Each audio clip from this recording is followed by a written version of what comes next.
Hello everyone. तो स्वागत है आपका लेक्चर नंबर 4 में। जो हमारा चैप्टर चल रहा है केमिस्ट्री का स्ट्रक्चर ऑफ एटम, उसका आज लेक्चर नंबर 4 है। लेक्चर नंबर 3 तक हमने क्या किया, हमने लेक्चर 3 तक क्या पढ़ा है। अभी तक हमने पढ़ा है discovery of electron, proton, neutron, atomic mass, atomic number, isotopes, isotones, isobar, ये सब पढ़ा था। लास्ट लेक्चर में हमने क्या किया था, लास्ट लेक्चर में हमने देखा था रदरफोर्ड का मॉडल, पोस्टुलेट्स एंड ड्रॉबैक। फिर इसके बाद हमने देखा था वेव्स एंड इट्स कैरेक्टरिस्टिक्स, यानी वेव्स में क्या होता है, एम्पलीट्यूड होता है, फ्रीक्वेंसी होता है, वेव लेंथ होता है। एक नया टॉपिक आया था जो 9th और 10th से थोड़ा अलग था, वो था वेव नंबर। वेव नंबर को आप डिफाइन करना चाहो तो कैसे बोल सकते हो, it is the reciprocal of wave length. मतलब क्या होता है, एक पर्टिकुलर लेंथ में कितने नंबर्स ऑफ वेव प्रेजेंट है, यहाँ कितने नंबर्स ऑफ वेव फॉर्म हो रहे हैं, यानी 1 सेंटीमीटर में कितने नंबर्स ऑफ वेव है, उसको बोलते हैं वेव नंबर। इसको डिनोट कैसे करते थे हम, न्यू बार से। न्यू क्या था, फ्रीक्वेंसी। न्यू बार का सिंबल कैसा है, ये है न्यू, इसके ऊपर बार लगा दो, ये क्या है न्यू, इसके ऊपर बार, तो बन जाएगा न्यू बार। तो ये था वेव नंबर का रिप्रेजेंटेशन। तो अभी हमने देखो अब आज के लेक्चर में इसके आगे का टॉपिक कंटिन्यू करने वाले हैं हम। तो पिछले वीडियो में 2 टॉपिक आपका रह गया था, वीडियो क्या ज़्यादा लंबा बन गया था, इसलिए क्या रह गया था अपना, इलेक्ट्रोमैग्नेटिक वेव, और दूसरा प्लैंक्स क्वांटम थ्योरी और चार्ज ऑन न्यूक्लियस। ये 2-3 टॉपिक रह गया था। और आज का टॉपिक क्या है, बोर्ड्स का मॉडल, बोर्ड्स का पोस्टुलेट देखेंगे, एप्लीकेशन देखेंगे और रिजल्ट्स ऑफ बोर्ड्स थ्योरी देखेंगे। और ड्यूअल नेचर ऑफ लाइट, यानी wave particle duality of electromagnetic radiation के बारे में हम पढ़ने वाले हैं। तो आज का जो लेक्चर है, अगर आप पिछले पुराना लेक्चर अच्छे देखे होगे तभी आपको आज का लेक्चर समझेगा, क्योंकि आ जाएगा बोर्ड्स का मॉडल। देखो, जो ड्रॉबैक था किसका, रदरफोर्ड मॉडल का। रदरफोर्ड मॉडल ड्रॉबैक क्या था, रदरफोर्ड ने कहा था कि जब कोई एक इलेक्ट्रॉन एक ऑर्बिट में रिवॉल्व करता है तो वो एक अपना एनर्जी एमिट करता है। जब वो एनर्जी एमिट करेगा तो वो क्या हो जाएगा, फॉल कर जाएगा किसमें, न्यूक्लियस में। ये किसने कहा था, मैक्सवेल ने कहा था। मतलब ड्रॉबैक निकाला था किसका, रदरफोर्ड का। उन्होंने क्या कहा था कि जब एक कोई इलेक्ट्रॉन अगर ऑर्बिट में रिवॉल्व कर रहा है तो वो अपना एनर्जी एमिट करेगा, जब एनर्जी एमिट करेगा मतलब उसका एनर्जी एक सर्टेन टाइम के बाद एनर्जी उसका खत्म हो जाएगा। जब इसके बाद एनर्जी रहेगा ही नहीं तो वो तो फॉल आउट हो जाएगा न्यूक्लियस में। तो वो अनस्टेबिलिटी ऑफ एटम को रिप्रेजेंट करा था क्या, रदरफोर्ड का मॉडल। तो इसी के बाद आए थे बोर्ड्स का मॉडल। बोर्ड्स ने जो ये ड्रॉबैक था रदरफोर्ड का सोल्व किया था। कैसे सोल्व किया था तो आज के लेक्चर में अच्छे से पढ़ेंगे। तो वीडियो को एकदम अच्छे कंसंट्रेशन के साथ देखना, एकदम वीडियो को ध्यान से देखना। अगर आपको कोई टॉपिक अगर नहीं समझे अच्छे से तो वीडियो को रिवाइंड करके बैक करके आप अच्छे से टॉपिक समझ लेना। तो चलिए स्टार्ट करते हैं वीडियो। और एक और ख़ास बात, जो यहाँ पे मैं अभी लिखाऊंगा ये वाइट बोर्ड पे, इसका आपको नोट्स मिल सकता है डिस्क्रिप्शन में एक लिंक होगा, उस पर आप जाओ तो उस पर आप जो मैं लिखाने वाला उसका नोट्स मिल सकता है, आप भी लिख सकते हो। तो चलिए आज स्टार्ट करते हैं आज के टॉपिक से। तो आज का टॉपिक क्या क्या होने वाला है, आज का टॉपिक चलेगा electromagnetic wave, electromagnetic wave, waves क्या बोलते हैं, EMW, BMW नहीं, EMW, इलेक्ट्रोमैग्नेटिक वेव्स। दूसरा टॉपिक चलेगा प्लैंक्स क्वांटम थियरी।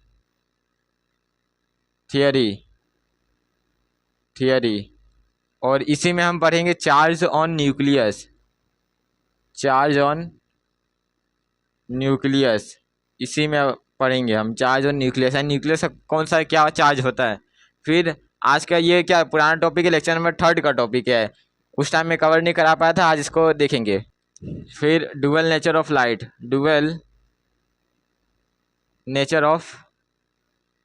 लाइट। फिर आज का टॉपिक बोर्ड्स एटॉमिक मॉडल। इसी में हम देखेंगे इसके एप्लीकेशंस, सबसे पहले देखेंगे पोस्टुलेट्स,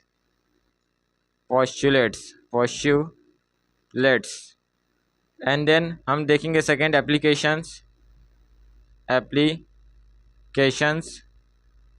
एंड देन थर्ड हम देखेंगे रिजल्ट्स, एंड देन लास्ट हमारा टॉपिक रहेगा बोर्ड्स में, रहेगा वो लिमिटेशन। सब साइंटिस्ट आए सब सब साइंटिस्ट कुछ ना कुछ बोल के गए, लेकिन सबका लिमिटेशन निकालने वाला कोई दूसरा साइंटिस्ट भी होता ही है। तो वैसे ही रदरफोर्ड का ड्रॉबैक को निकाला था मैक्सवेल। अब बोर्ड्स का ड्रॉबैक को निकालेगा डी ब्रोगली। तो बोर्ड्स का एटॉमिक मॉडल ज़्यादा लेंदी टॉपिक है, 4 इसमें हम सब टॉपिक पढ़ेंगे। पहले पढ़ेंगे हम पोस्टुलेट्स, फिर एप्लीकेशंस, रिजल्ट्स और लिमिटेशन। एप्लीकेशन और रिजल्ट्स इन दोनों पे न्यूमेरिकल बनते, यानी इस पे एक फॉर्मूला आएगा, उससे न्यूमेरिकल बनेगा। आपको इस पे बनेगा न्यूमेरिकल्स इसमें है, टेक्स्ट बुक में भी है, मतलब सॉल्व एग्जाम्पल है और एक्सरसाइज में भी है। तो ये है पूरा चैप्टर का ओवरव्यू, मतलब चैप्टर नहीं, ये है लेक्चर का ओवरव्यू। Lecture overview. आज इस लेक्चर में हम इतने टॉपिक कवर करने वाले हैं। टोटल 4 टॉपिक है और 4 सब टॉपिक है। तो चलिए स्टार्ट करते हैं पहले टॉपिक से, वो है क्या, इलेक्ट्रोमैग्नेटिक वेव। मैं हेडिंग डालता हूँ पहला, इलेक्ट्रोमैग्नेटिक वेव बोलो या फिर आप रेडिएशन बोलो, सिमिलर है दोनों। वेव बोले या फिर रेडिएशन। नाम देखो, नाम क्या है, इलेक्ट्रोमैग्नेटिक वेव। तो इलेक्ट्रो यहाँ पे 2 वर्ड है, एक है इलेक्ट्रो, दूसरा है मैग्नेटिक। दूसरा क्या है, magnetic.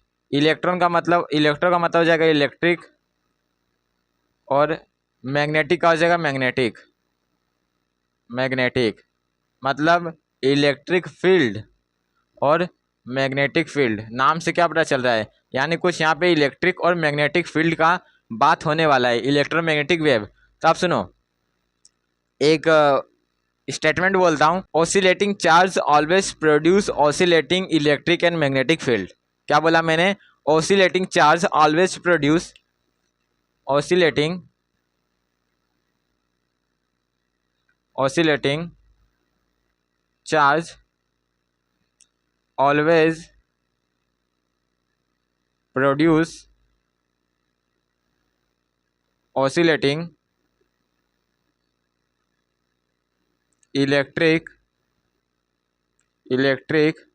Oscillating electric and magnetic field. तो क्या यहाँ पे मैं बोल रहा हूँ, oscillating charge always produce oscillating electric and magnetic field. जब चार्ज ऑसिलेट करेगा, ऑसिलेशन मतलब समझते हो ना, मूवमेंट या फिर मोशन। जब चार्ज मोशन में रहेगा तो वो क्या करेगा, oscillating electric and magnetic field produce करेगा। वो क्या करेगा, इलेक्ट्रिक और मैग्नेटिक फील्ड प्रोड्यूस करेगा। तो यहीं से डेफिनेशन बन के आता है किसका, इलेक्ट्रोमैग्नेटिक वेव का। उसका डेफिनेशन क्या हो जाता है, the waves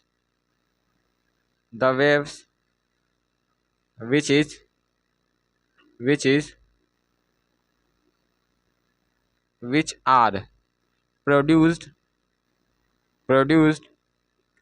by the oscillation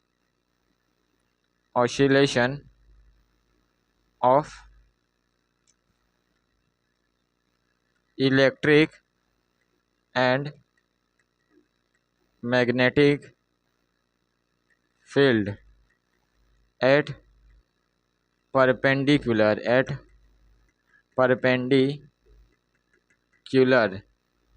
या फिर 90 डिग्री are called EMW। मैंने क्या लिखा, the waves which are produced by the oscillation of electric and magnetic field at perpendicular और 90 डिग्री और कॉल्ड एज इलेक्ट्रोमैग्नेटिक वेव।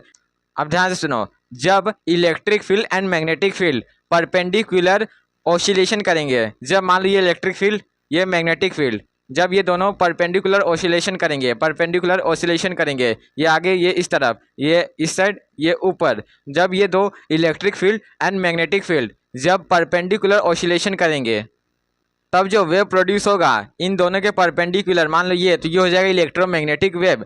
क्या कहा मैंने, जब इलेक्ट्रिक फील्ड और मैग्नेटिक फील्ड आपस में परपेंडिकुलर ऑसिलेशन दिखाएंगे, ऑसिलेशन मतलब मैंने कहा मोशन, जब आपस में परपेंडिकुलर मोशन दिखाएंगे तो जो वेव यहाँ से प्रोड्यूस होगा इन दोनों के परपेंडिकुलर, वो हो जाएगा इलेक्ट्रोमैग्नेटिक वेव। जिसे आपने 10th में क्या चैप्टर नंबर 4 पढ़ा था, थंब रूल। ये मान लो ये है इलेक्ट्रिक फील्ड और ये है मैग्नेटिक फील्ड, तो इसके जो परपेंडिकुलर है दोनों के परपेंडिकुलर है वो हो जाएगा इलेक्ट्रोमैग्नेटिक वेव। वो क्या हो जाएगा? Electromagnetic wave. डेफिनेशन फिर से देखो तो आपको अच्छे समझे। The waves which are produced by the oscillation of electric and magnetic field perpendicular 90 degree is called electromagnetic wave. बड़ा आसान सा डेफिनेशन है, आप लिखना इसके बाद। जब मैं अब ये सब पढ़ा लूँगा तो आप भी लिखना। जैसे यहाँ ले लो, अगर इस डायरेक्शन में एक्स एक्सिस है ना, ये एक्स एक्सिस, अगर इस डायरेक्शन में क्या है? इलेक्ट्रिक फील्ड है, इलेक्ट्रिक फील्ड है, और उसके ऊपर डायरेक्शन में वाई एक्सिस है, ये वाई। एक दूसरे कलर से बनाता हूँ, एक मिनट। मान लो पहले मैं 3 एक्सिस ले लिया, एक्स वाई जेड। ये क्या है? X axis. ये मैंने लिया वाई एक्सिस, और ये हो गया जेड एक्सिस। आपको अच्छे से पता होगा एक्स वाई जेड तीनों एक्सिस आपस में म्यूचुअली परपेंडिकुलर होते हैं, पता ही है।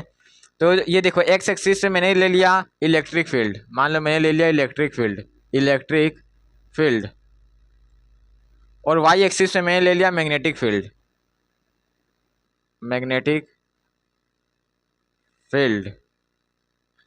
तो ये दोनों आपस में क्या है? परपेंडिकुलर है, तब ये आपस में ऑसिलेशन करेंगे, electric field magnetic field.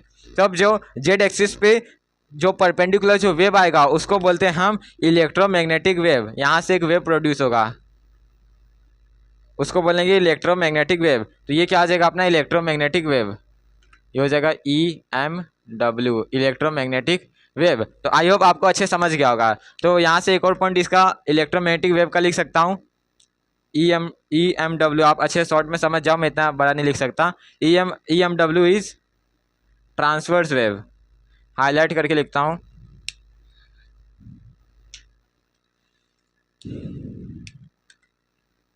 Transverse wave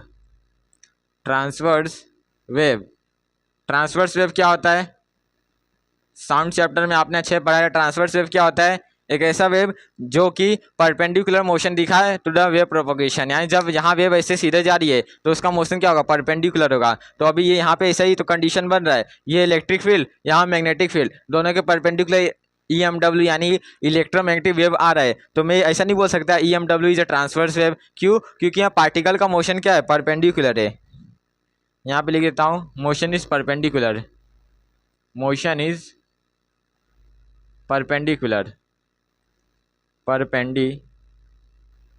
है। इसको हाईलाइट कर देता हूँ, रीजन है motion is perpendicular, that's why EMW is a transverse wave. अब आपको पता होगा इलेक्ट्रोमैग्नेटिक वेव क्या कहता है? डेविएट नहीं करता है।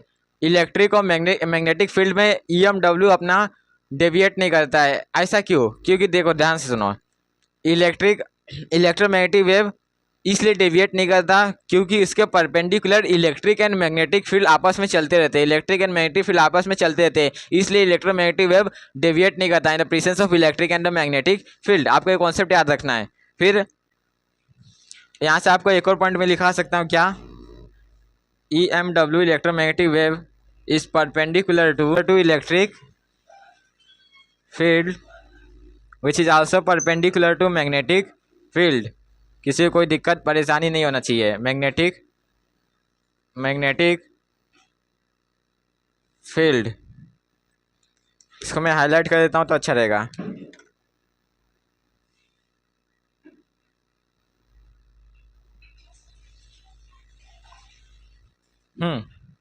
मैंने लास्ट में क्या बोला? EMW is perpendicular to electric field which is also perpendicular to magnetic field.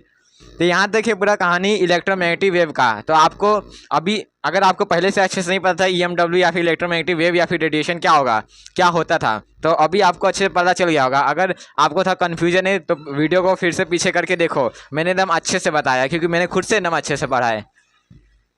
फिर से मैं आपको रिकैप कराता हूँ 2 मिनट में। इलेक्ट्रोमैग्नेटिक वेव, इलेक्ट्रो मतलब इलेक्ट्रिक फील्ड, मैग्नेटिक का मतलब मैग्नेटिक फील्ड होगा।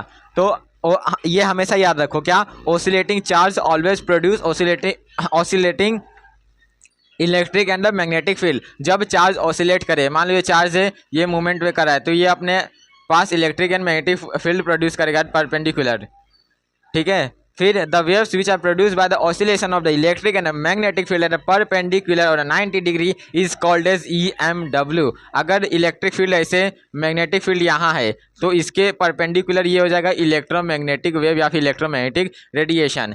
इतना आसान सा कॉन्सेप्ट है, आपको अच्छे समझ गया होगा, मुझे ऐसा लगता है। फिर इसके बाद EMW is a transverse wave. Transverse wave मैंने क्यों बोला, क्योंकि EMW इसका जो मोशन होता है वो परपेंडिकुलर होता है इलेक्ट्रिक और मैग्नेटिक फील्ड से, और जो ट्रांसवर्स वेव होता है उसका भी मोशन क्या होता है, परपेंडिकुलर होता है, किससे, वेव प्रोपगेशन से। तो दोनों आपस में सिमिलर मैच खाते हैं, इसलिए मैं इसको ऐसा बोल सकता हूँ EMW या फिर electromagnetic wave is a transverse wave. फिर इसके बाद मैंने क्या बोला, EMW is perpendicular to electric field which also perpendicular to magnetic field. इस ये बात में इसको समझाने लायक नहीं है, ये आपको खुद ही समझ गया होगा। तो ये एक आप ऐसा एक डायग्राम बना लेना, यहाँ पे भी काम करना, ऐसे वेव दिखा देना, यहाँ से भी एक वेव दिखा देना। तो ये अपना हो जाएगा जेड एक्सिस पे जो वेव आएगा उसको बोलेंगे इलेक्ट्रोमैग्नेटिक वेव। अब on the basis of wavelength, wavelength के हिसाब से इलेक्ट्रोमैग्नेटिक वेव्स कुछ 5-6 कैटेगरी मतलब 5-6 टाइप्स में क्लासीफाई है, और वो भी अच्छे से अभी देखते हैं। तो आप ये लिख सकते हो या फिर इसका नोट्स आपको डिस्क्रिप्शन में मिलेगा ही। अब देखो, on the basis of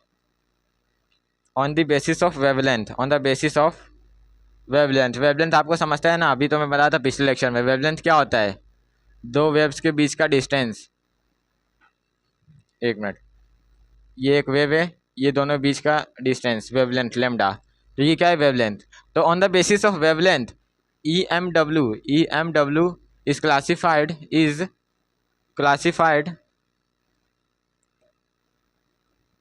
classified into following। तो on the basis of wavelength EMW is classified into radio waves and then microwaves, infrared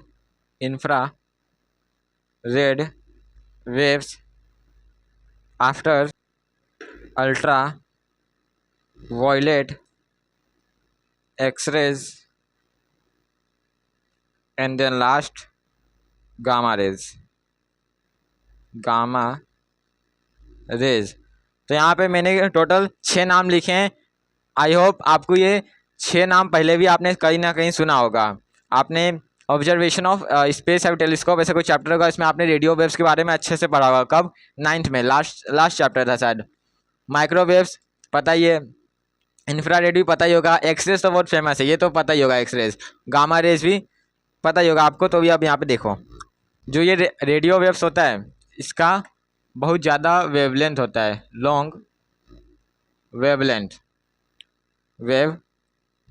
और एक चीज़ मैंने आपको पिछले लेक्चर में बताया था, जिसका वेवलेंथ ज़्यादा उसका फ्रीक्वेंसी कम, जिसका फ्रीक्वेंसी ज़्यादा उसका वेवलेंथ कम। क्या बोलना चाह रहा हूँ, जो वेवलेंथ होता है lambda which is inversely proportional to frequency nu, तो इसका क्या लॉन्ग वेवलेंथ है, तो इसका हो जाएगा शॉर्ट फ्रीक्वेंसी, या फिर हाँ शॉर्ट फ्रीक्वेंसी ऐसा बोल सकते हैं। Long wavelength, short frequency. और ये हुआ पहला लॉन्ग वेवलेंथ। अब ये हो जाएगा शॉर्ट वेवलेंथ,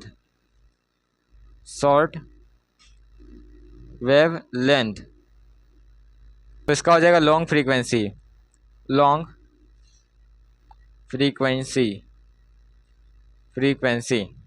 तो मैं यहाँ पे आपको क्या तो मैं आपको यहाँ पे क्या बताना चाह रहा हूँ, on the basis of wavelength electromagnetic waves classified into 6 types: radio waves, microwaves, infrared waves, ultraviolet, X-rays and gamma rays.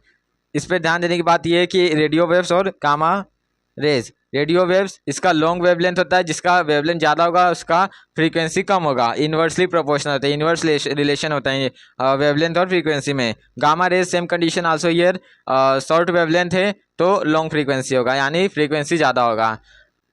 अब ये अल्ट्रावायलेट और इंफ्रारेड के बीच में एक आता है अपना विजिबल रेंज आता है, तो आप आगे पढ़ते हैं ना विजिबल, तो आपको आगे चैप्टर में आएगा विजिबल रेंज। तो अभी तक आप यहाँ तक देखो, on the basis of wavelength EMW is classified into 6 category: radio waves, microwaves, infrared, ultraviolet, x rays, gamma rays. इसका लॉन्ग वेवलेंथ, इसका शॉर्ट वेवलेंथ, फ्रीक्वेंसी जस्ट इसका अपोजिट कर देना। तो ये हुआ पूरा total concept of electromagnetic wave. अगर आपसे कोई पूछे व्हाट इज इलेक्ट्रोमैग्नेटिक वेव और रेडिएशन, आपका आंसर होना चाहिए the waves which are produced by the oscillation of electric and magnetic field eight 90 degree और परपेंडिकुलर। एक ऐसे वेव्स जो कि परपेंडिकुलर मोशन ऑफ इलेक्ट्रिक और मैग्नेटिक फील्ड के कारण जो परपेंडिकुलर वेव निकले उसको बोले इलेक्ट्रोमैग्नेटिक वेव। ये अच्छा सा कॉन्सेप्ट, प्यारा सा कॉन्सेप्ट आपने दिमाग में फिट कर लो। फिर अगले तो अब चलते हैं प्लैंक्स क्वांटम थ्योरी।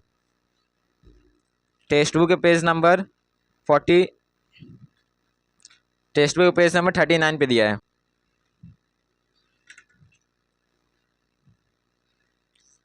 अगला टॉपिक प्लैंक्स क्वांटम थियरी, बहुत इंपॉर्टेंट थियरी है। इसके आगे आएगा क्वांटम मैकेनिकल मॉडल या फिर थियरी, तो वो उसको समझना है तो आप इसको अच्छे समझो। तो प्लैंक्स क्वांटम थियरी क्या बोलता है, 3-4 पॉइंट बोलेगा, पॉइंट करके मैं लिखता हूँ। The radiant and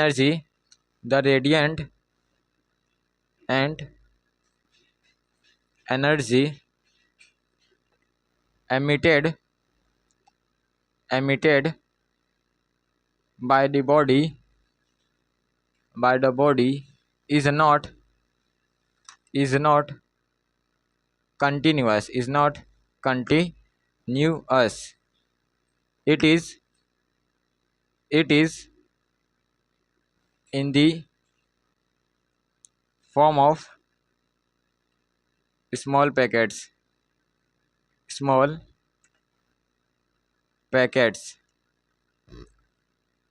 and these small packets are called quanta। यहाँ पे इसको हाईलाइट करके लिखता हूँ, क्वांटा। कहने का मतलब सिंपल है क्या, द रेडियंट एनर्जी मतलब कुछ रेडिएशन से निकल रहा होगा, यानी जो रेडिएशन से निकली हुई एनर्जी होती है वो किसी बॉडी से अगर निकल रही है तो वो क्या होती है, कंटिन्यूस नहीं होती है। It is not a continuous, it is in the form of small packets. Highlight कर सकता हूँ यहाँ पे, small packets, and this small packets are called as quanta. मतलब यहाँ पे देखो, ये मान लो एक रेडिएशन आ रहा है, ये क्या है, रेडिएशन, ये है रेडिएशन। तो रेडिएशन होता है ना, वो इस फॉर्म में नहीं होता है, कंटिन्यूस फॉर्म में नहीं होता, वो डिसकंटिन्यूस फॉर्म में होता है। इसको क्या कहता हूँ मैं, ऊपर बनाता हूँ एक, नीचे पॉइंट लिखना है ना, तो ये रेडिएशन ये इस फॉर्म में नहीं रहता। जो रेडिएशन आता है किसी भी बॉडी से वो स्मॉल पैकेट्स में होता है। मतलब मान लो ये ऐसे आ रहा था और यहाँ पे छोटे छोटे क्वांटा बोलते हैं इसको, स्मॉल पैकेट्स। तो ये क्या है, ये सब क्या है, क्वांटा। तो इस पूरे लाइन का मतलब यही है, जो रेडिएशन होता है वो सीधे में नहीं आता, वो स्मॉल पैकेट्स क्वांटा में आता है। मतलब स्मॉल क्या होते हैं, उसमें पैकेट्स होते हैं, आप समझ सकते हो ऐसा। तो आपको कभी ऐसा ऑब्जर्वेंस दिखा होगा, जब देखो जब सन का जो लाइट होता है वो तेज़ में आता है, तो आपको कभी कभी ऐसे दिखा हो जो पार्टिकल्स बहुत सारे दिखेंगे, तो उसमें जो एनर्जी आपको कभी कभी दिख सकता है कि स्मॉल पैकेट्स में क्वांटा में आपको दिख सकता है। यहाँ पे और अच्छे से मैं इसको डायग्राम बना दूँ, ये अब इसी थ्योरी पे सेकेंड पॉइंट में ऐसा बोल सकता हूँ, मतलब मैं नहीं, वो थ्योरी बोल रहा है, इन case of light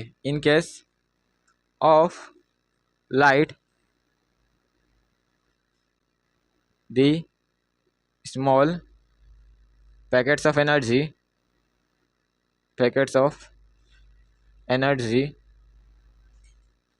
is called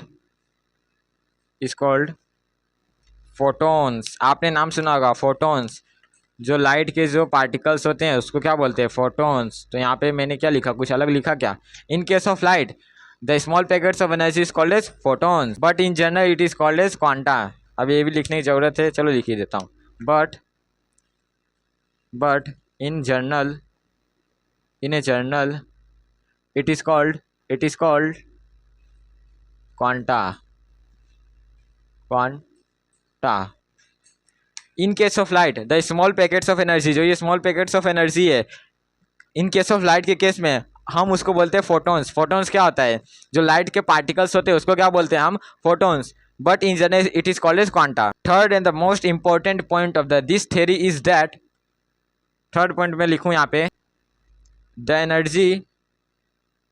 energy of each quantum is directly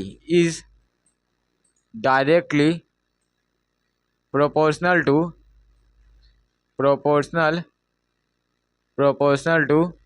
frequency of radiation.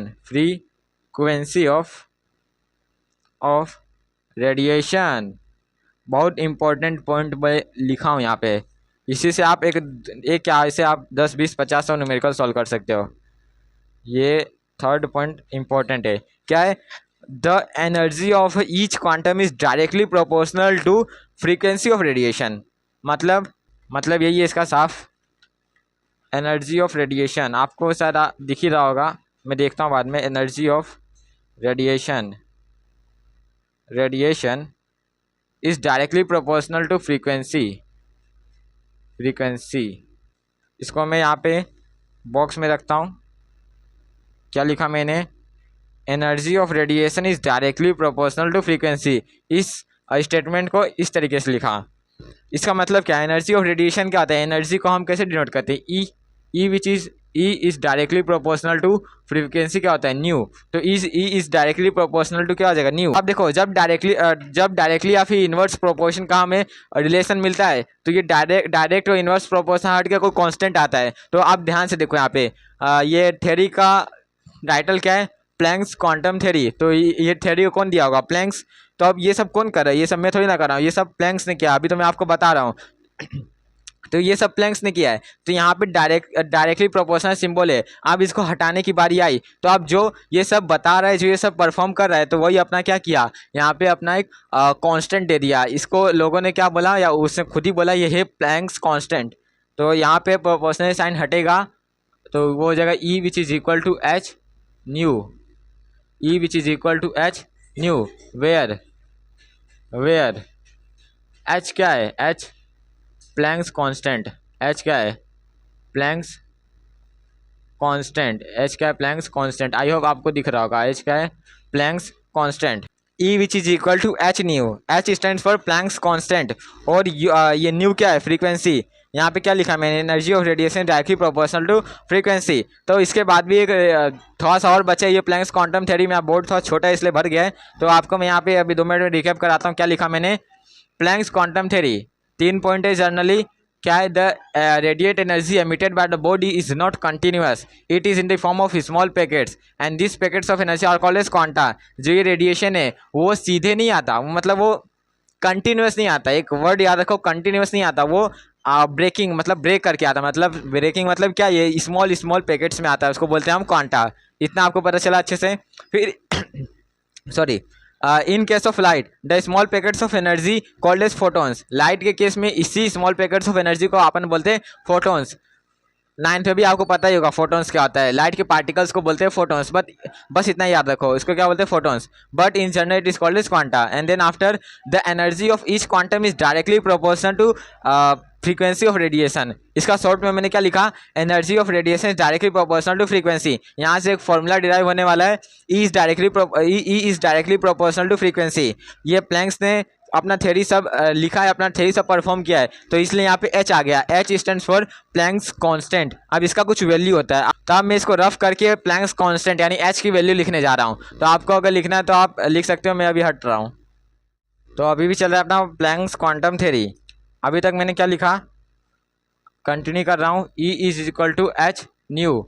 अब यहाँ से आराम से लिखता हूँ, अब जगह खाली हो गया. वेयर यहाँ पे लिखता हूँ E which is equal to energy and h which is equal to Planck's constant.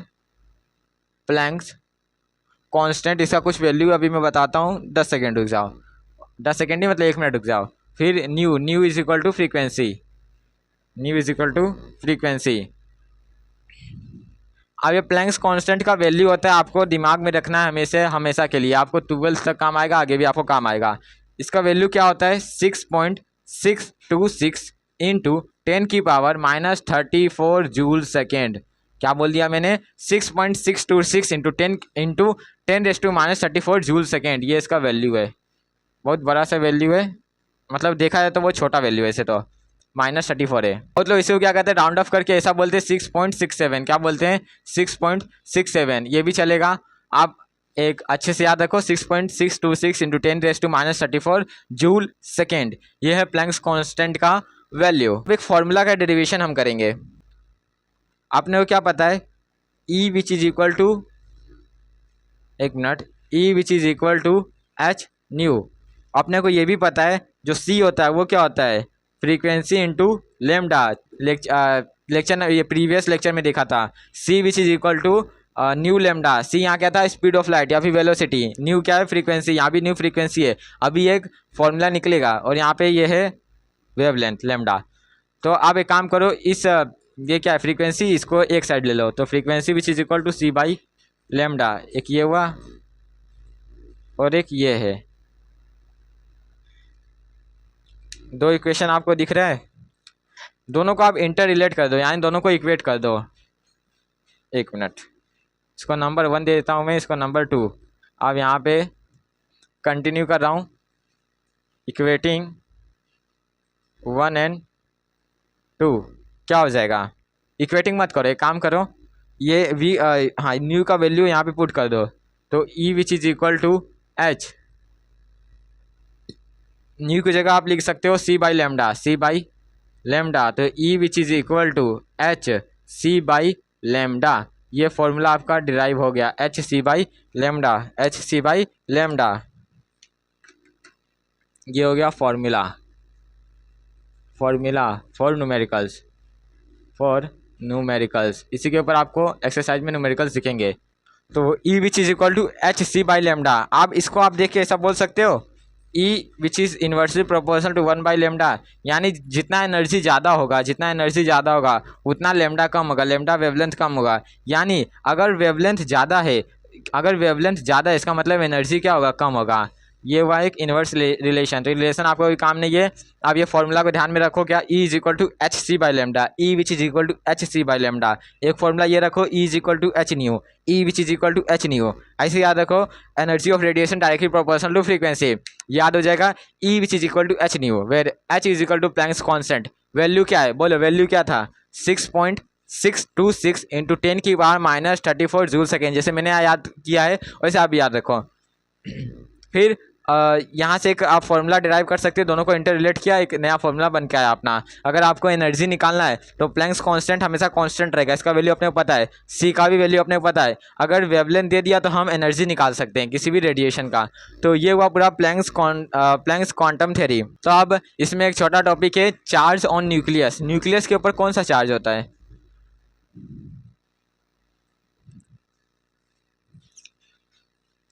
Charge on nucleus, charge on nucleus, तो चार्ज ऑन न्यूक्लियस क्या हो जाएगा, इसी कलर से लिखता हूँ, चार्ज ऑन न्यूक्लियस क्या हो जाएगा, charge due to proton, charge due to proton. कोई दिक्कत, क्यों ऐसा मैंने लिखा charge due to proton, nucleus है, न्यूक्लियस के अंदर क्या होता है या न्यूट्रॉन भी प्रेजेंट होता है, लेकिन सबको पता है क्या न्यूट्रॉन के पास चार्ज नहीं होता, न्यूट्रॉन के पास चार्ज नहीं होता, न्यूट्रल होता है, इसलिए मैंने यहाँ लिखा charge due to proton.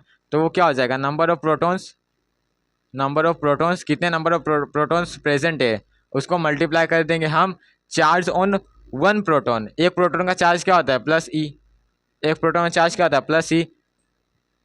Number of protons को मैंने क्या बोला था Z, एटॉमिक नंबर ही होता है नंबर ऑफ प्रोटॉन्स, तो Z into +E which is equal to +ZE। तो अगर आपसे कोई पूछे न्यूक्लियस के ऊपर चार्ज कितना होता है, आप बोलना +ZE का, कैसे, तो आप ऐसे इसको बता देना। तो मैंने क्या कहा, चार्ज ऑन न्यूक्लियस हो जाएगा प्लस जेड ई। आपको ये अभी याद रखना है, अभी हम बोर्ड्स का मॉडल पढ़ेंगे तो उसमें आपको रिजल्ट और एप्लीकेशन आएगा, उसमें आपको ये काम आने वाला है, क्या, charge on nucleus is equal to plus Z e. अब एक छोटा टॉपिक है, wave particle duality of electromagnetic radiation, that is dual nature of light. Light का दो नेचर होता है, एक होता है वेव नेचर, एक होता है पार्टिकल नेचर। अब नीचे में कंटिन्यू करता हूँ, dual nature of light, dual nature of light मतलब लाइट का दो नेचर होता है, एक होता है पार्टिकल नेचर और एक होता है वेव नेचर। एक मैंने कहा पार्टिकल नेचर, दूसरा कहा wave nature. Particle nature and then second wave nature, right. Particle nature में आपका आता है black body radiation, black body radiation, ये सब क्या होता है आप आगे अच्छे से पढ़ोगे और 12th में और अच्छे से दिया है। Black body radiation, then second photo electric effect, photo electric effect. Photo electric effect मतलब लाइट के कारण कौन कौन से इफेक्ट अपने को दिखते हैं, वो होता है photo electric effect. Wave nature में आ जाएगा रिफ्रैक्शन, या फिर पहले लिखता हूँ रिफ्लेक्शन, इसी में मैं लिख देता हूँ refraction, refraction, dispersion, dispersion, dispersion, ये सब क्या हो जाएंगे, वेव नेचर के एग्जांपल। अब जब अभी अगले लेक्चर में आएगा डी ब्रोगली हाइपोथेसिस, तो डी ब्रोगली ने क्या कहा था कि एक इलेक्ट्रॉन होता है उसमें वेव नेचर को, एक एटम होता है वो वेव नेचर शो करता है, ऑर्बिट में वो वेव की तरह चलता है, वो अभी देखेंगे अगले लेक्चर में। फिलहाल अभी इस लेक्चर में आप यहाँ ध्यान दो कि लाइट के दो नेचर होते हैं, एक होता है पार्टिकल नेचर, दूसरा होता है वेव नेचर। पार्टिकल नेचर में example black body radiation and then second photo electric effect. Similarly wave nature में क्या आ जाएगा, रिफ्लेक्शन, रिफ्रैक्शन एंड डिस्पर्जन। तो यहाँ तक हुआ पूरा कॉन्सेप्ट किसका, इलेक्ट्रोमैग्नेटिक वेव का, चार्ज ऑन न्यूक्लियस का, डुअल नेचर ऑफ लाइट का, and most important theory Planck's quantum theory. ये सब बेसिक है, ये सब क्या है, बेस है। तो अब आएगा सबसे इंपॉर्टेंट थ्योरी चैप्टर का, क्या है, बोर्ड्स एटॉमिक मॉडल। बहुत बड़ा वाइड स्पेक्ट्रम है इसका बोर्ड्स का मॉडल का। तो अभी तक हम छोटे मोटे टॉपिक कवर करते आए थे, अब आ गया बड़ा सा टॉपिक, क्या है, बोर्ड्स मॉडल। तो अभी मैं रफ कर रहा हूँ,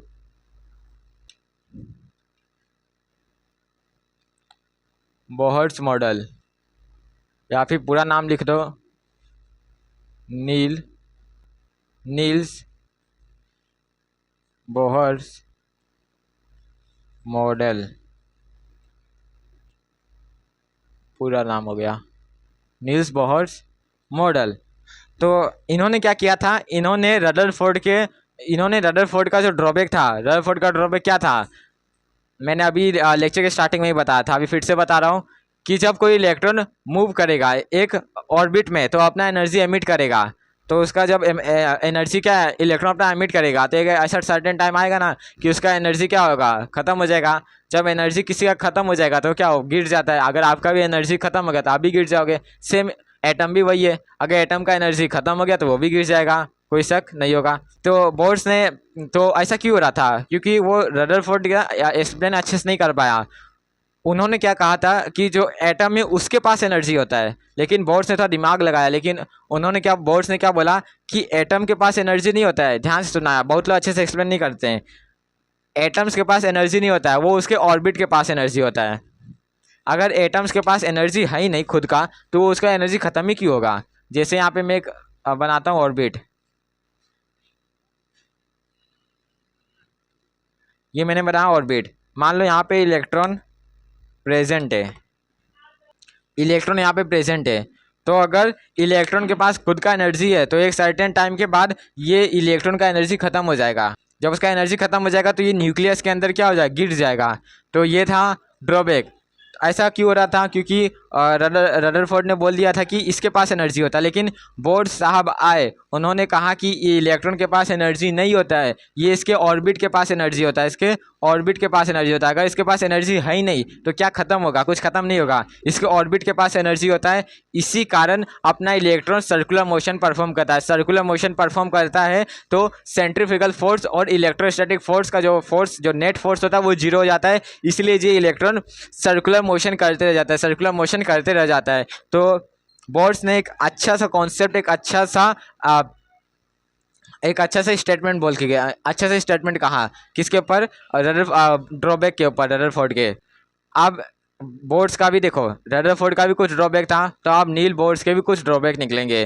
तो इनका ड्रॉबैक या फिर पहला मैं स्टेटमेंट बोलता हूँ, बाद में ड्रॉबैक हम लास्ट में देखेंगे।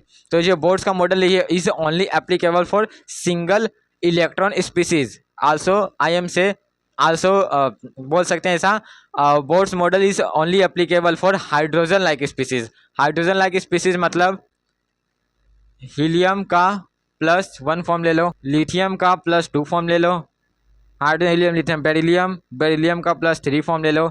ये सब क्या है? हाइड्रोजन लाइक स्पीसीज है, hydrogen like species. Why I am saying ऐसा? बिकॉज इसमें देखो कितने इलेक्ट्रॉन से, एक दो थे, एक निकल गया बचा एक, इसमें भी 3 थे, 2 इलेक्ट्रॉन चले गए बचे एक, इसमें 4 थे, 3 चले गए बचे एक, यानी एक इलेक्ट्रॉन प्रेजेंट है। आप सबको पता है पीरियोडिक टेबल में सिर्फ एक ओनली एलिमेंट्स हाइड्रोजन है जिसके पास एक इलेक्ट्रॉन होता है। तो ये सब एग्जाम्पल ले जाएंगे हाइड्रोजन लाइक स्पीसीज के। अगर आपको कहीं ऐसा दिखे बोर्ड्स एटम क्या होता है तो आप बोलना हाइड्रोजन एटम, और आपको अगर ऐसा दिखे बोर्ड्स ऑर्बिट क्या होता है तो आप बोलना फर्स्ट ऑर्बिट। तो ये हुआ पूरा ऊपर ऊपर से बात बोर्ड्स मॉडल का। अब देखें पोस्टुलेट्स ऑफ बोर्ड्स मॉडल।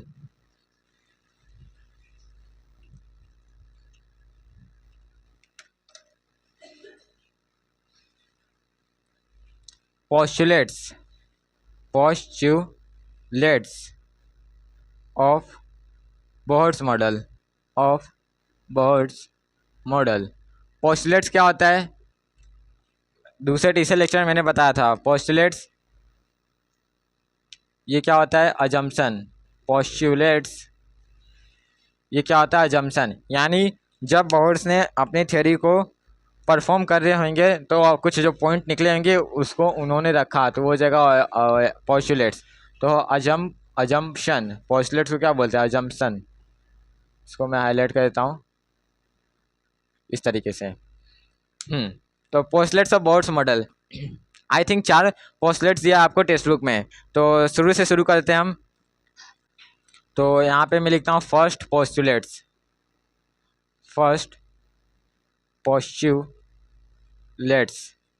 पहला पोस्टुलेट्स क्या है?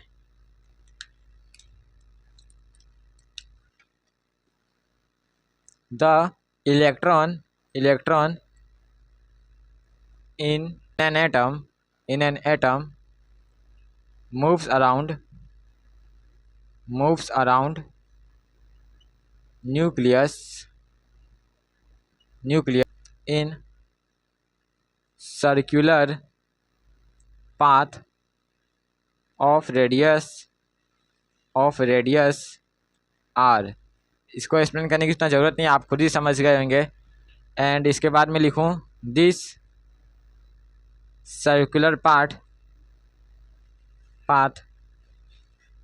is called orbit। इसी सर्कुलर पाथ को हम क्या बोलते हैं? ऑर्बिट। क्या है? ऑर्बिट है। तो फर्स्ट पोस्टुलेट्स क्या है बोर्ड्स का? The electron in an atom moves around the nucleus in a circular path of radius R, this circular path is called as orbit. ये आपको अच्छे दिख नहीं रहा होगा। मूव्स अराउंड न्यूक्लियस, यही है ना? Moves around nucleus in circular part of radius R, this circular path is called as orbit. तो इसका ये फर्स्ट पोस्टुलेट साइन का। एंड देन आफ्टर मैं लिखूँ second postulates. I think 4 postulates दिया आपको टेक्स्ट बुक में। Second postulates is that when electrons when electrons when electron moves from lower energy state lower energy state to higher higher energy state it absorbed energy, यहाँ पे इसको highlight करता हूँ मैं, it absorbed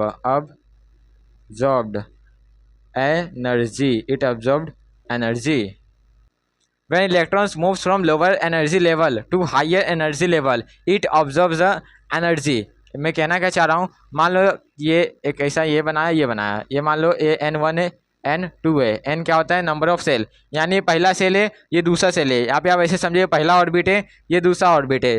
तो electron क्या होता है ना, देखो पहला ऑर्बिट होता है ग्राउंड स्टेट, इसको बोलते हैं एक्साइटेड स्टेट, तो ये हो जाएगा फर्स्ट एक्साइटेड स्टेट, ये है ग्राउंड स्टेट। मैं आपको यहाँ पे ऊपर बनाता हूँ, नीचे एक पॉइंट लिखना है मुझे, हाँ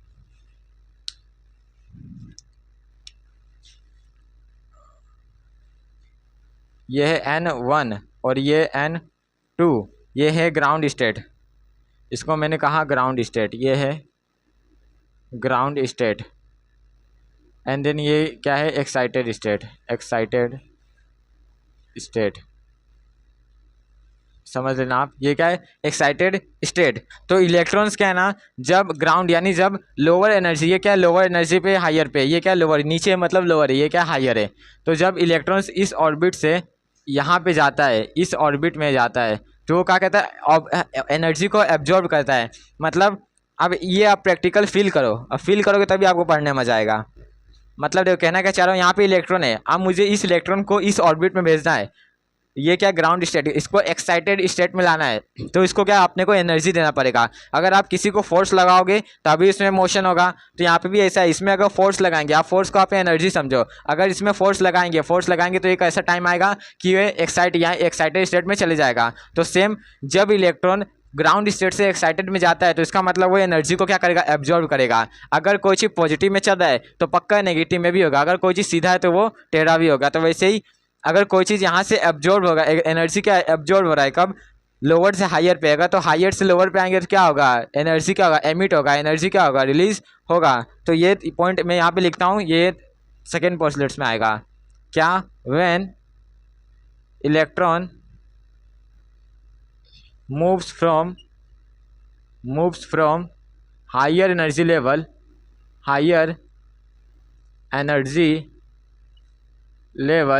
to lower energy level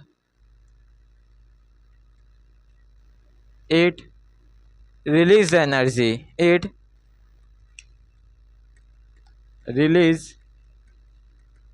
energy, वो क्या करेगा एनर्जी क्या करेगा रिलीज करेगा। क्यों ऐसा हो रहा है, क्योंकि जब वो लोअर से हायर जा रहा है तो एनर्जी एब्जॉर्ब कर रहा है, तो अगर हायर से लोअर आएगा तो एनर्जी रिलीज करेगा। यही तो मैं पॉइंट लिखा हूँ, यही है सेकेंड पोस्टुलेट्स क्या, when electrons move from lower energy level to higher energy level it absorb the energy, it absorb, यहाँ पे क्या होगा absorption of energy, absorption of energy उसका जस्ट उल्टा हो जाएगा एमिशन ऑफ एनर्जी। तो second point, when electrons move from higher, ये क्या हायर n2 है मतलब हायर पे, तो जब इलेक्ट्रॉन्स हाई से लो पे जाएगा तो वो एनर्जी को क्या करेगा रिलीज करेगा, एनर्जी को क्या करेगा एमिट करेगा। तो अभी बोर्ड में आपको फर्स्ट एंड सेकेंड पोस्टलेट्स ये अटा, अब इसके बाद थर्ड एंड फोर्थ पोस्टलेट्स अभी मैं इरेज करूँगा, उसके बाद लिखूँगा।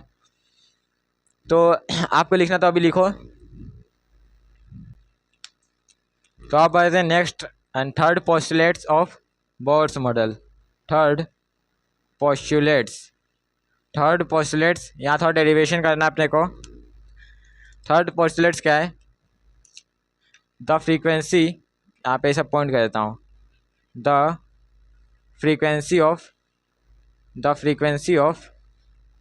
of any transition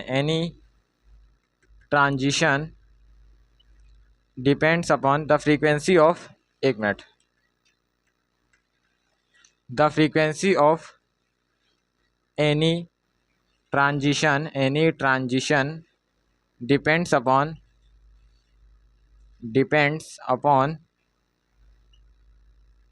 change in energy,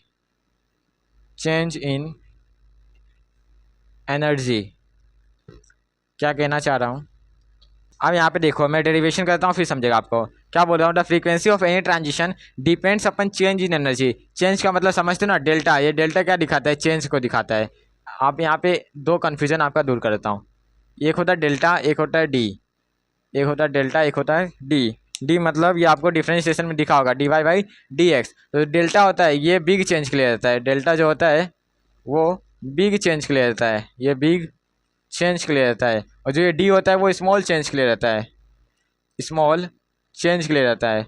जैसे अगर वेलोसिटी है, अगर किसी का वेलोसिटी 5 मीटर पर सेकेंड है, वो यहाँ से 50 मीटर पर सेकेंड हो गया, तो यहाँ पे लिखेंगे डेल्टा चेंज इन वेलोसिटी। अगर किसी का वेलोसिटी 5 मीटर पर सेकेंड है तो 5.2 हो गया, तो यहाँ पे लिखेंगे डी ऑफ वी, यानी चेंज इन वेलोसिटी, यानी ये दिखाएगा, डी दिखाएगा बहुत स्मॉल चेंज हुआ है। तो अभी यहाँ पे आ जाओ, क्या बोला मैं, the frequency of any transition depends upon change in energy. Change in energy मतलब डेल्टा ई। ये क्या, डेल्टा ई चेंज है, तो change in energy which is equal to E2 minus E1। यही होता है ना, फाइनल माइनस इनिशियल। तो मैंने एज्यूम किया इनिशियल ये, फाइनल ये, तो फाइनल माइनस इनिशियल। वेयर ये E2 और E1 क्या है, E1 क्या एनर्जी ऑफ लोअर स्टेट और ये क्या energy of higher state. Where E1 is equal to energy of lower state और E2 क्या है, एनर्जी ऑफ हायर स्टेट। तो अब अभी आपने क्या पढ़ा, E which is equal to H nu, ये पढ़ा ना। तो आप एक काम करो, यहाँ पे न्यू ले लो, is equal to E is equal to H nu, तो ई बाई एच हो जाएगा, ई बाई एच हो जाएगा। यहाँ चेंज है तो यहाँ पे डेल्टा में लगा सकता हूँ, तो ये क्या हो जाएगा, E2 minus E1 divide by H हो गया। तो यही क्या है, बोर्ड्स फ्रीक्वेंसी रूल। आपको बस यहाँ तक समझना है। ये क्या है, बोर्ड्स फ्रीक्वेंसी रूल। ये क्या है, बोर्ड्स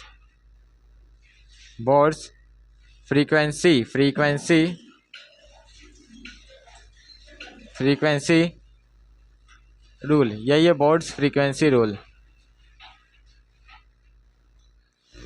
ये क्या अपना फ्रीक्वेंसी है, तो third postulates is that the frequency of any transition depends upon change in energy. Change in energy मतलब E2 माइनस E1 और न्यू क्या आता है, E बाई एच, तो E2 minus E1 divide by H. ये हो गया बोर्ड्स फ्रीक्वेंसी रूल। आपको बस यहाँ तक दिया है, तो मैं भी आपको यहाँ तक बताता हूँ। तो अब एग्जाम में क्या लिखोगे, the frequency of any transition depends upon change in energy. Next and the very important postulates of the boards model is that, क्या fourth postulates,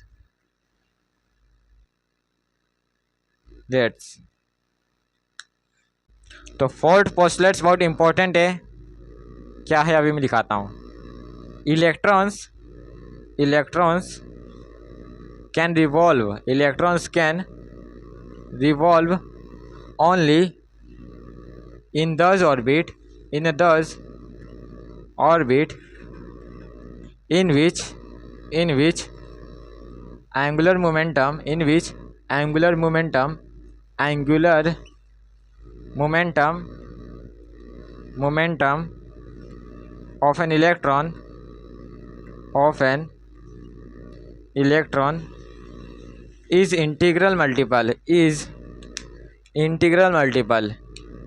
is integral multiple of h upon 2 pi क्या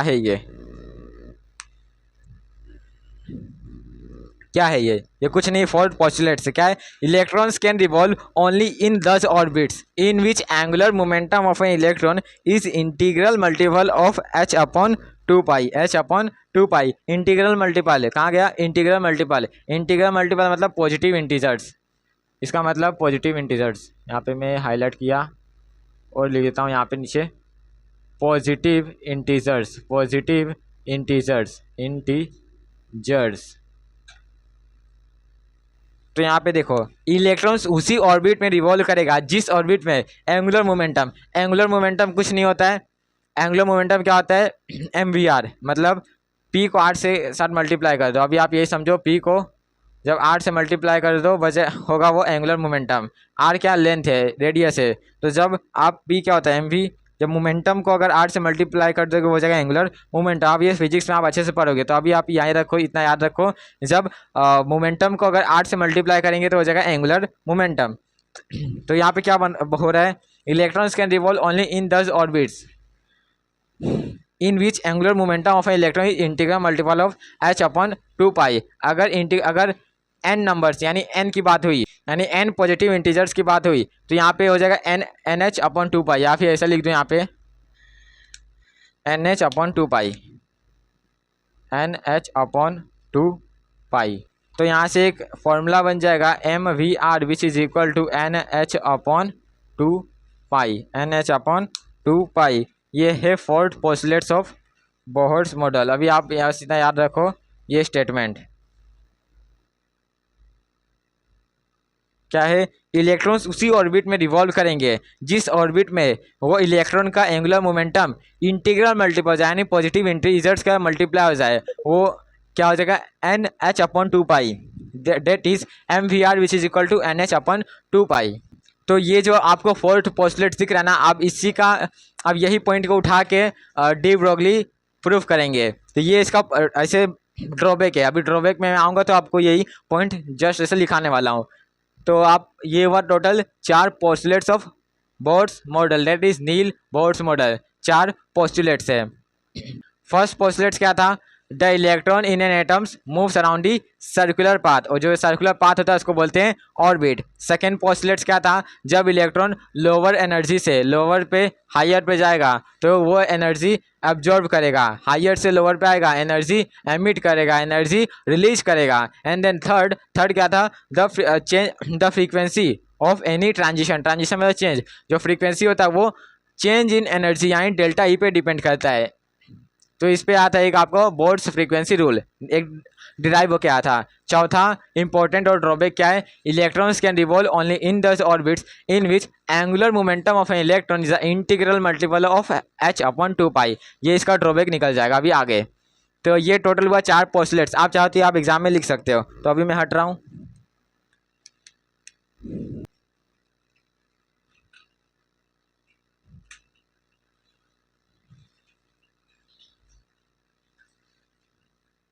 अब आगे आपको दिया है application of Bohr's model. Application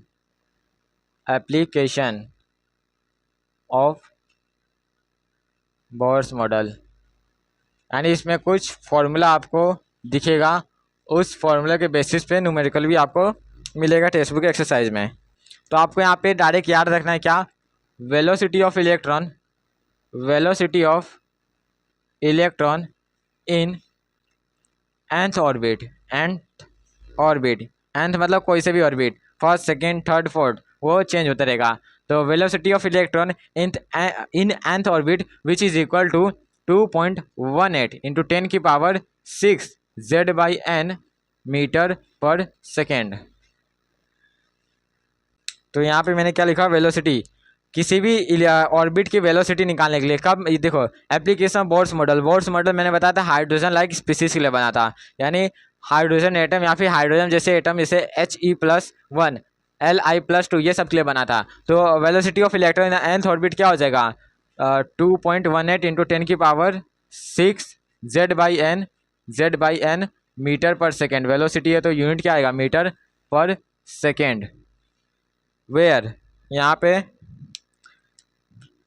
Z क्या है, atomic number, यहाँ लिख देता हूँ Z which is equal to atomic number, and then n which is equal to number of orbit, number of orbit. आपको क्वेश्चन में नंबर ऑफ ऑर्बिट और atomic number दिया होगा। अगर एटॉमिक नंबर नहीं दिया है तो आपको ऐसा लिखा होगा हाइड्रोजन एटम, ऐसा ये सब लिखा होगा। एटम अगर आपको नाम लिखा होगा तो आप जेड तो निकाल ही सकते हो एटॉमिक नंबर। तो ये हुआ velocity of electron in the nth orbit. फिर radius of electron in the nth orbit, second formula बन के आता है radius of electron in nth orbit, in nth orbit. वो क्या होता है, इसको आर एन से डिनोट करें हम तो ये हो जाएगा 0.529 into N square by Z angstrom, N square by Z angstrom. Angstrom मतलब 10⁻⁻10, या फिर आप इसको ऐसा लिख दो, इसको मैं पिकोमीटर में करके लिखता हूँ 52.9 into 10 into N square by Z picometre, N square by Z picometre. तो इसको मैं हाईलाइट कर रहा हूँ।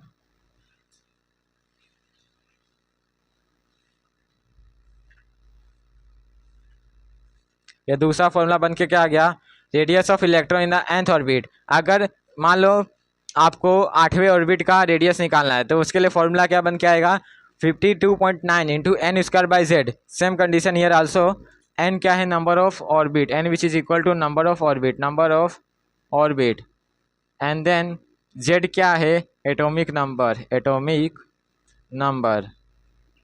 अब एक तीसरा formula and the last formula आएगा बोर्ड्स मॉडल के ऊपर, वो है total energy of the nth orbit, total energy of nth orbit. मैं लिखता हूँ यहाँ पे तीसरा लास्ट है total energy of nth orbit, nth orbit.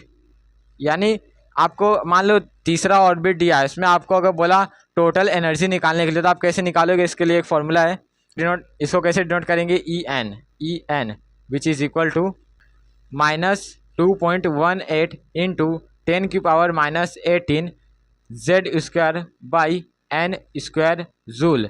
Energy है तो क्या हो जाएगा इसका ऐसा यूनिट, या फिर यूनिट क्या हो जाएगा जूल। तो ये तीसरा फॉर्मूला है एप्लीकेशन ऑफ बोर्ड्स मॉडल में।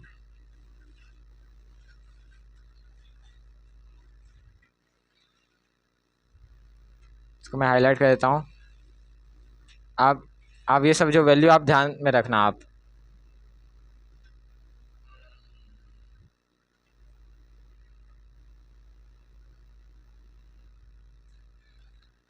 तीन चीज निकला क्या, velocity of electron in nth orbit which is equal to 2.18 into 10⁻6 Z by N metre per second. Velocity है इसलिए मीटर पर सेकेंड।